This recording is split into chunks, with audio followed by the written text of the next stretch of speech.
Hello, this is Disha Namdev. Welcome to initiation classes. आज यहाँ इस वीडियो में हम क्लास 3rd to 5th की ईवीएस के सीरीज को आगे बढ़ाएंगे। ये पार्ट 3rd है। इसके पहले पार्ट 1st और 2nd का वीडियो मैं आपको ऑलरेडी प्रोवाइड कर चुकी हूँ। यदि आपने अब तक उन वीडियोस को नहीं देखा है तो उन्हें जरूर देख लें। डिस्क्रिप्शन में आपको उन वीडियोस के लिंक मिल जाएंगे। यहाँ हम स्टार्ट करेंगे क्लास 4th की ईवीएस को। ध्यान रखें, क्लास 3rd का ईवीएस कंप्लीट हो चुका है। जितने भी इम्पोर्टेंट पॉइंट्स थे हम उन्हें डिस्कस कर चुके हैं। यहाँ पर हम शुरुआत करेंगे हमारे पर्यावरण अध्ययन कक्षा 4 की आसपास जो किताब है पर्यावरण की उसको। ओके, तो सबसे पहले यहाँ पर बात की गई है अलग अलग जगह पर बच्चे किस तरह से स्कूल जाते हैं, किस तरह से यहाँ पर यातायात के साधन है। ओके, तो सबसे पहले बात की गई है असम की। तो असम में बारिश के दौरान जगह जगह पर बांस के पुल बनाए जाते हैं, उन्हीं का प्रयोग किया जाता है। लद्दाख में ट्रॉली का उपयोग बच्चे स्कूल जाने के लिए करते हैं। केरल के कुछ भागों में बच्चे पानी को पार करने के लिए वल्लम का प्रयोग करते हैं। वल्लम क्या है, ध्यान रखें, लकड़ी की बनी एक छोटी नाव है। ओके, ये ध्यान रखना है आपको। राजस्थान में ऊंट गाड़ी का प्रयोग किया जाता है। जैसा आप सभी को पता है, राजस्थान क्या है, एक रेतीला इलाका है जहाँ पर सभी यातायात के साधन चलना पॉसिबल नहीं है। वहाँ पर ऊंट का हम प्रयोग करते हैं। ऊंट को रेगिस्तान का जहाज भी कहा जाता है। ओके, रेगिस्तान में ज्यादा सहज होता है ऊंट का मिलना और ऊंट आसानी से रेत में चल भी पाते हैं। तो आपको ध्यान रखना है, राजस्थान में ऊंट गाड़ी का प्रयोग किया जाता है। साथ साथ मैदानी इलाकों की यदि हम बात करें तो बैलगाड़ी का प्रयोग किया जाता है। ओके, और भी साधनों का प्रयोग किया जाता है, लेकिन यहाँ पर हम बात कर रहे हैं जो स्पेशली किताब में बात की गई है उन यातायात के साधनों की। ओके, यहाँ पर एक जुगाड़ शब्द आया है। जुगाड़ शब्द का तात्पर्य है कि अपनी तकनीकी से, यानी हम अपने आइडिया से क्या कर पाए, गाड़ी को नए रूप से उसका विभिन्न कार्यों के लिए प्रयोग करें। इसमें क्या होता है, बचे हुए सामानों का इस्तेमाल करके एक गाड़ी बनाई जाती है। ओके, उत्तर की पहाड़ियों की यदि हम बात करें तो यहाँ पर अक्सर बर्फ जमी हुई होती है, उबड़ खाबड़ पथरीले रास्ते हैं। तो यहाँ पर बच्चे क्या करते हैं, एक दूसरे का हाथ पकड़कर पांव जमाते हुए इन रास्तों को पार करते हैं। ओके, ये आपको ध्यान रखना है कि किस किस जगह पर किस तरह से बच्चे स्कूल जाते हैं, यानी कि किन राज्यों में किस तरह के यातायात के साधन सामान्यतः देखने को मिलते हैं, उनकी बात की गई है।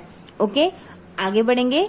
बच्चों की क्लास में सजा नहीं देने की बात यहाँ पर की गई है। सजा नहीं, ये जो कविता है इसके लेखक कौन है, सागर मिश्र है। ये आपको ध्यान रखना है। पाठ में इस तरह का संदर्भ देने का उद्देश्य स्कूलों में सजा देने की प्रवृत्ति को रोकना है। ध्यान रखें, कक्षा में इस मुद्दे पर हमें संवेदनशीलता से बात करनी चाहिए। ओके, बच्चों को मारना पीटना नहीं चाहिए। बच्चों को हमेशा आत्मानुशासन के लिए ही प्रोत्साहित करना चाहिए। अब यहाँ पर हम बात करेंगे रिप्रोडक्शन की। तो ध्यान रखिए, प्रजनन दो तरह से होता है लिविंग ऑर्गेनिज्म में। तो पहला तरीका होता है कि या तो वो अंडे देते हो, और दूसरा तरीका है रिप्रोडक्शन का अपने ही समान बच्चों को जन्म देते हो। तो दो तरीके से प्रजनन होता है। तो आप लोग ध्यान रखें, प्रकृति में कुछ ऐसे जानवर हैं जिनके कान नहीं है, यानी कि जिनके कान नहीं होते हैं।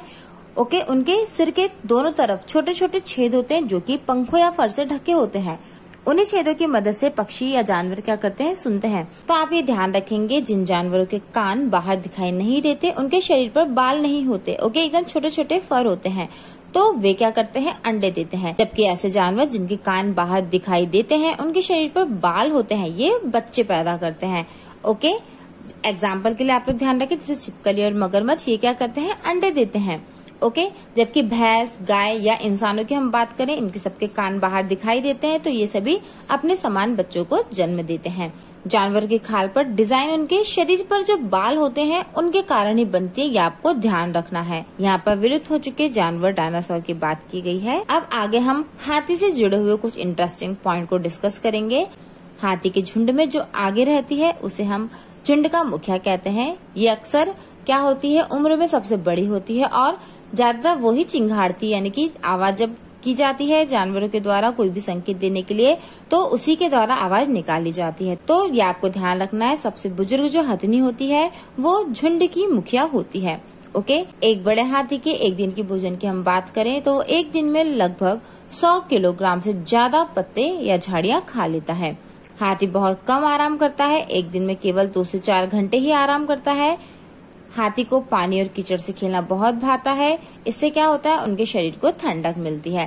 साथ ही साथ हाथी के जो कान होते हैं वो पंखे की तरह होते हैं। गर्मी लगने पर वो हाथी अपने कानों से हवा भी कर लेते हैं। एक नन्हे हाथी की यदि हम बात करें, यानी 3 महीने का एक हाथी जो होगा उसका वजन लगभग 200 किलोग्राम होता है। ओके, हाथियों के झुंड में क्या होता है, केवल हथनियां और बच्चे ही रहते हैं। झुंड की सबसे बुजुर्ग हथनी क्या होगी, झुंड की नेता होगी। जैसे मैंने आपको स्टार्टिंग में बताया, एक झुंड में लगभग 10 से 12 हथनियां और बच्चे होते हैं। ओके, अब याद रखना है आपको, झुंड में सिर्फ हथनी और बच्चे होते हैं, हाथी नहीं होते हैं। हाथी 14 से 15 साल तक की उम्र में ही झुंड में रहते हैं, इसके बाद वो लोग अलग से विचरण करते हैं।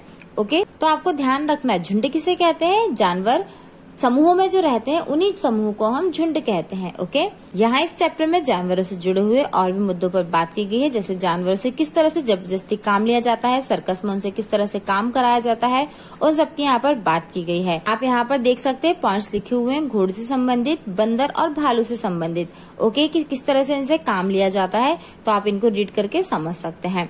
अब आगे हम खेजड़ाली नामक गाँव जो है उसकी बात करेंगे। ध्यान रखें, जो खेजड़ाली नामक गांव है, यहाँ पर खेजड़ी के बहुत सारे वृक्ष हैं, इसी वजह से इस गांव का नाम खेजड़ाली पड़ा। ओके, खेजड़ाली के लोगों का कहना है कि अगर पेड़ है तो हम हैं, पेड़ और जानवर हमारे बिना रह सकते हैं लेकिन हम उनके बिना नहीं रह सकते। एक समय की बात है कि खेजड़ाली में वहाँ के जो राजा थे उनके आदेश पर खेजड़ी के वृक्षों को काटने का आदेश दिया गया था। तब 300 से ज्यादा लोग जो थे गाँव के, उन्होंने राजा के आदेश के बावजूद पेड़ की रक्षा की। राजा को अपने आदेश पर शर्मिंदगी हुई तो उसने क्या आदेश दिया कि इस इलाके में अब कभी पेड़ों को नहीं काटा जाएगा, ना ही कोई शिकार किया जाएगा। ओके, तो आज 300 साल बाद भी यहाँ के जो लोग हैं, जो कि विश्नोई कहलाते हैं, पेड़ों और जानवरों की रक्षा करते हैं और यहाँ पर किसी तरह से वृक्षों की कटाई और शिकार नहीं होता है। याद रखें, ये जो खेजड़ाली गांव है रेगिस्तानी इलाका होते हुए भी हरा भरा है, जानवर बिना किसी डर के यहाँ इधर उधर घूमते रहते हैं। ओके, खेजड़ी जो वृक्ष है इसकी विशेषता आप ध्यान रखें, ये रेगिस्तानी इलाके में खूब पाया जाता है। क्यों? क्योंकि इसे पानी की ज्यादा जरूरत नहीं होती है। खेजड़ी के वृक्ष की जो छाल है वो दवा के काम आती है। इसकी लकड़ी में कीड़ा नहीं लगता है तो लकड़ी का भी प्रयोग किया जाता है। ओके, और इसकी जो फलियां हैं वो सब्जी बनाने के काम आती हैं। साथ ही साथ इसकी जो पत्तियां हैं उन्हें जानवर खाते हैं और इसकी छाया में बहुत से बच्चे खेलते हैं। तो आप देख सकते हैं ये जो पेड़ है वो कितना ज्यादा यूजफुल है।